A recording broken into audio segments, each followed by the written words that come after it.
People from all over the United States began to fill the rally site in the early hours of the morning. As the sun descended and its red hues decorated the sky, a growing crowd took their places in the square. People waving American flags and chanting and cheering filled the stage with enthusiasm. Security guards carefully checked people on the ground, and in the front rows of the stage, members of the media competed with cameras and microphones to get the best footage. Big screens were showing thousands of people what was happening live in the square, while a huge banner hung above the stage. The banner said, "Please come back, we need you, Trump." They were all looking forward to it. All sorts of patriotic and nationalistic noises played in the background, ringing through the air and adding to the excitement of the crowd. Then, in a tremendous roar, people began to move, rising a little further away. Then, finally, the moment that had already happened arrived, and the stage erupted in a moment of reflection, and from the back door, in his suits, who else could it be? National President Donald Trump came out with heavy steps and bowed slightly in front of him. He waved to the crowd, which swayed slightly left and right, imperfect in the smile he offered. The lights focused on him, the cameraman held my hand, and the halls echoed USA, USA, USA, USA, filled with trembling people. Trump arrived. He straightened his tie, put his hand on the lectern, and took a deep breath. Pausing only for a moment, he looked around the hall and began to speak in his familiar voice. "America is at the greatest moment in its history. We can make this country you support even greater." Popular slogans and applause erupted. People were shouting and yelling and screaming. Trump calmed them down by raising both hands up. Then he started talking about the economy, jobs, the future of America. This was exactly when something completely unexpected happened, frankly, from the front row. The little voice that broke the silence.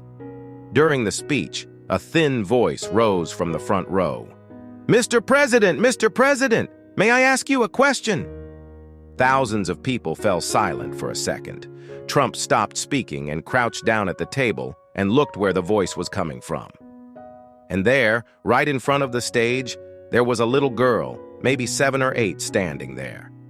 Her hair was falling over her shoulders. She was standing on the floor in her wonderful blue dress and little white sneakers. She stood bravely before thousands of people with her little hands holding her microphone. She had the family with her, and there was a slight nervousness around the child. But this little girl's eyes were bravely bright.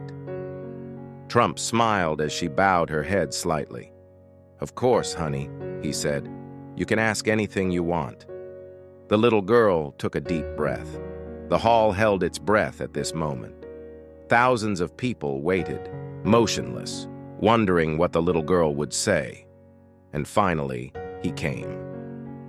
"Does God really exist?" Everyone stood in amazement and waited for Trump's answer. A whisper fell through the hall, but its echo was as strong as thunder. The huge Congress Hall, which minutes earlier had been buzzing with slogans, chants, and shouts as he left the building, was now completely silent. It seemed to cling to the ceiling like silence. An old man sat in the front row, wondering what to say, forgetting to open his mouth and hold his breath to give him the right answer. The people who a few minutes ago were loudly taking selfies and shouting were just frozen statues. They were not moving. No one was talking. The gaze of thousands of people centered on one point: Trump. Trump still did not move. He gripped his microphone tightly. A brief moment of deep breathing. The question was simple but powerful. Was there a God? This was not the curiosity of an innocent child. It was the oldest question in the world. Trump's expression and face changed slightly. His expression was thoughtful. His eyebrows furrowed slightly. His lips trembled slightly as if forming words. His eyes shifted from the face of the little girl seated to the aisle. The little girl's hands were joined side by side, her breasts slightly above her head. Her face was maturedly wide open accordingly. She had an innocent yet thinking and questioning expression. A split second was like a blink of an eye. The crowd held its breath. Everyone was watching Trump. Well, maybe they were watching the girl more. Because she wasn't a child in that moment, she was asking the question on behalf of everyone. Trump looked once more at the crowd and then at the little girl. Then Trump spoke. I pulled the microphone a little more to him, and he kept his characteristically charismatic tone, though he thinned his voice a little more. That's a great question, little lady. You can't see God with your eyes because you can't touch him, but you can feel it. The girl's eyes widened. The crowd gasped again. God is in our prayers, in our hopes, and in our hearts. Not a word. Listening to a word. The crowd looked at Trump in awe. Trump paused for a moment, as if his words allowed a deeper penetration. Then he narrowed his eyes slightly and leaned over the microphone. If you really want to know if God exists, look around.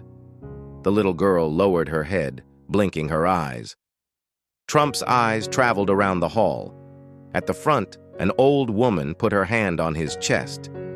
It was as if Trump had carried his mother's heart into his past memories. A few meters away, a young mother, holding her baby, narrowed her eyes.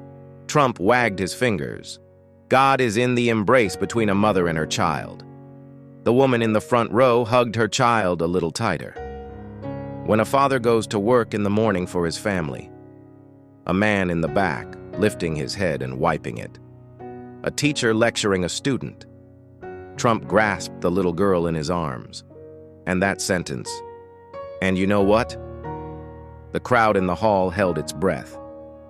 "And you know God is in your heart too." It was as if, in that moment, there was only Trump and himself in the world. Her golden blonde curls fell from her shoulder.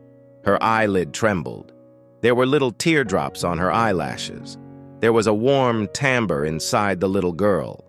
1 second, 2 seconds, 3 seconds. Then she bowed slightly. Trump smiled slightly. He put his finger on the little girl's left cheekbone, and then he stepped down from the podium. Security was immediately reflexively interested. He wasn't looking at Trump. He walked very slowly. Was everybody stunned? The little girl took a breath back. She tried to wipe her tears. Trump fell on his legs. He spoke towards the little girl. "The world is a better place because of curious and good people like your children." Trump put his hand on the little girl's shoulder, and that's when the whole hall stood up and everyone shouted, "Trump! Trump! Trump! Trump!" And this unforgettable moment became an event etched in the heart.